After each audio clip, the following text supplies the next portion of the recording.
अस्सलाम वालेकुम। अच्छा जी, ये लास्ट टाइम आप लोगों ने पढ़ा था कार्टेशियन कोऑर्डिनेट्स के बारे में, ठीक है। तो इसमें हम लोगों ने देखा कि अगर राइट साइड को मूवमेंट हो तो ये एक्स पॉजिटिव होती है, लेफ़्ट साइड को मूवमेंट हो तो ये एक्स नेगेटिव होती है, ऊपर को मूवमेंट हो तो ये वाई पॉजिटिव होती है, नीचे को मूवमेंट हो तो ये वाई नेगेटिव होती है। जैसे कि मैंने यहाँ बताया था कि अगर ये एक्स ज़ीरो वाई ज़ीरो है तो यहाँ जाएंगे तो वाई पॉजिटिव होगा 2, यहाँ जाएंगे तो एक्स पॉजिटिव होगा 3, यहाँ जाएंगे तो वाई पॉजिटिव होगा 5, और अगर इधर आएंगे फिर एक्स पॉजिटिव होगा, यूँ आएंगे तो वाई नेगेटिव होगा, फिर नीचे आएंगे तो मज़ीद वाई नेगेटिव होगा, इधर को जाएंगे तो एक्स नेगेटिव होगा, ठीक है ना। वो डायरेक्शन यही जेन में रखनी है कि दाईं तरफ एक्स पॉजिटिव, बाईं तरफ एक्स नेगेटिव, ऊपर की तरफ वाई पॉजिटिव, नीचे की तरफ वाई नेगेटिव। अब आज हम लोग जो चीज़ पढ़ने जा रहे हैं वो है इंक्रीमेंटल पोजीशनिंग और एब्सोल्यूट पोजीशनिंग। तो अभी थोड़ी सी चीज़ें मैं आप लोगों को क्लियर कर दूं। एक तो ये जो निशान लगे हुए हैं, एक ये जो है निशान लगा हुआ है, ठीक है, और दूसरा इस ड्राइंग में भी इस तरह का निशान लगा हुआ है। तो ये निशान होता है असल में, आप इसको समझो कि ये ज़ीरो पॉइंट होता है, ठीक है, जहाँ से आपने जॉब को बनाना शुरू करना होता है। तो ये यहाँ पर एक्स और वाई दोनों के दोनों ज़ीरो होते हैं। यहाँ पे आपके कोऑर्डिनेट्स जो होते हैं, एक्सिस जो होते हैं आपके ज़ीरो होते हैं। अब इन दोनों में थोड़ा सा मैं आप लोगों को फ़र्क बता दूँ। इंक्रीमेंटल पोजीशनिंग सिस्टम ऐसा पोजीशनिंग सिस्टम है जो कि अगर हमने अगले पॉइंट पर जाना है तो वो इसी पॉइंट को रेफरेंस मानेगा और इसको और बताएगा कि यहाँ जाने के लिए कितनी डायमेंशन है एक्स में और कितनी वाई में है, ठीक है। और यहाँ से अगर हमने यहाँ आना है तो वो बताएगा कि यहाँ से यहाँ तक एक्स की डायमेंशन कितनी है और वाई की डायमेंशन कितनी है।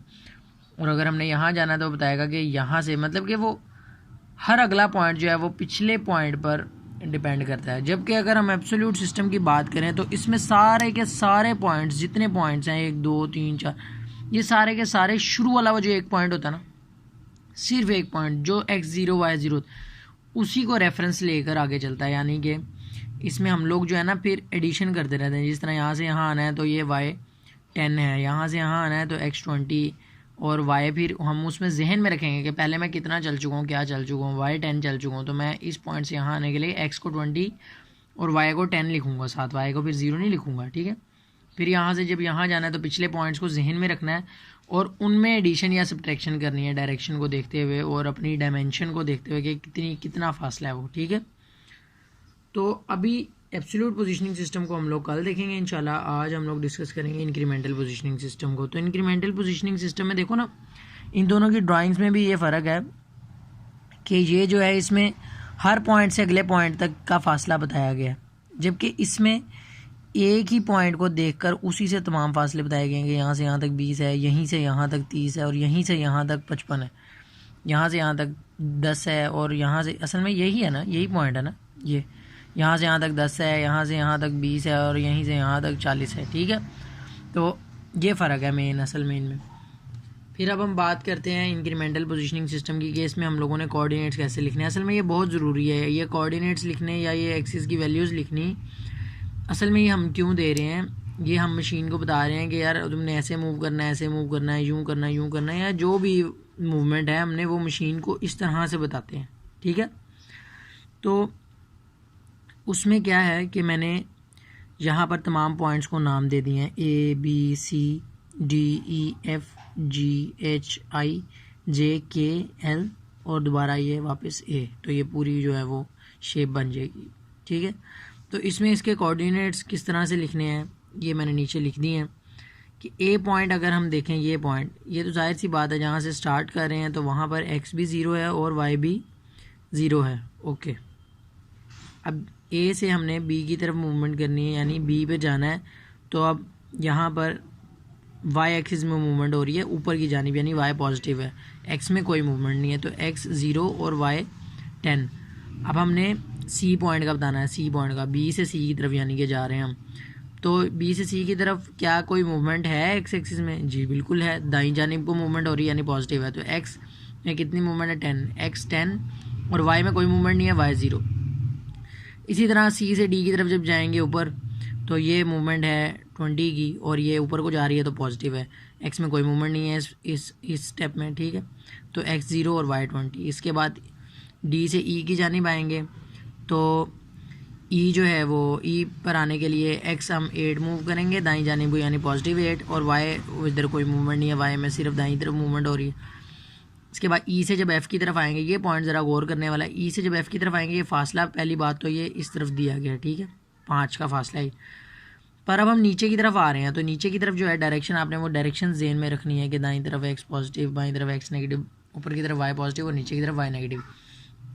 तो अब ये नीचे की तरफ आ रहा है और वाई आ रहा है, ठीक है, तो एक्स में कोई मूवमेंट नहीं है यहाँ पर ई से एफ़ की तरफ, तो एक्स 0 और वाई में मूवमेंट है 5 की, ये 5 है ना, ये यहाँ से यहाँ तक, यहाँ से यहाँ तक, तो ये जो 5 की मूवमेंट है इसके साथ नेगेटिव का साइन लगाना है, एक्स 0 और वाई -5। फिर आगे से जब एफ़ से जी की तरफ जाएंगे तो x5 y0 और फिर जी से एच की तरफ आएंगे दोबारा, तो एक्स में कोई मूवमेंट नहीं है, वाई में 5 की मूवमेंट है, x0 y5। फिर यहाँ से आप एच से जब आई की तरफ आओगे तो x8 और y0। फिर जे से, यानी अब ये आई से जब जे की तरफ आओगे, अब ये नीचे को मूवमेंट हो रही है और ये यानी कि वाई की मूवमेंट है ना, ऊपर नीचे ये वाई मूवमेंट होती है, पर नीचे की तरफ को वो नेगेटिव होती है। तो अब यहाँ पर एक्स में कोई मूवमेंट नहीं है, x0 और वाई में मूवमेंट है वो है 20, जो कि यहाँ पर मेंशन की गई है, यहाँ पर नहीं दी, पर ये सामने जो है ये एज इट इज़ वही डायमेंशन है, ठीक है। तो ये 20 जो इसने मूव किया इसके साथ नेगेटिव का साइन यूज़ हो गया, ठीक हो गया। इसके बाद बात करते हैं J2 K की, तो ये राइट साइड को मूव कर रहा है यानी x10 और y में कोई मूवमेंट नहीं, y0। अब K2 पॉइंट L आ रहा है, तो ये इसमें x0 और y नीचे की तरफ को मूव कर रहा है, तो ये -10, ठीक है, जैसे कि यहाँ लिख दिया x0 और y -10। अब ये point L two point A जब मूवमेंट करेगा तो ये लेफ़्ट की तरफ को मूवमेंट हो रही है, तो इसमें x की मूवमेंट है और ये लेफ़्ट की तरफ को हो रही है, तो -41 और y में इसमें कोई मूवमेंट नहीं है, y0। तो ये हमारी जो है ये ड्राइंग की इस ड्राइंग के कोऑर्डिनेट्स जो हैं ये कंप्लीट हो गए। तो आज हम लोगों ने यही देखना है इंक्रीमेंटल पोजीशनिंग की, आप लोगों ने इसको प्रैक्टिस करें, ठीक है। और उसके बाद जो है इंशाल्लाह हम लोग कल एब्सोल्यूट पोजीशनिंग को देखेंगे और फिर मैं आप लोगों को जो है असाइनमेंट असाइन करूँगा इंशाल्लाह। और हो सकता है कि मैं अभी भी आप लोगों को एक ड्राइंग बनाकर और असाइनमेंट दूँ, तो वो आप लोगों ने इंक्रीमेंटल पोजीशनिंग के हिसाब से आप लोगों ने जो है ना उसके इस तरह से कोऑर्डिनेट्स लिखने होंगे, ठीक है। और ज़रा नीट लिखिएगा, ड्राइंग को साफ़ बनाइएगा और ज़रा लाइट में रख कर उसकी पिक्चर खींचिएगा अगर मैं असाइनमेंट दूँ तो।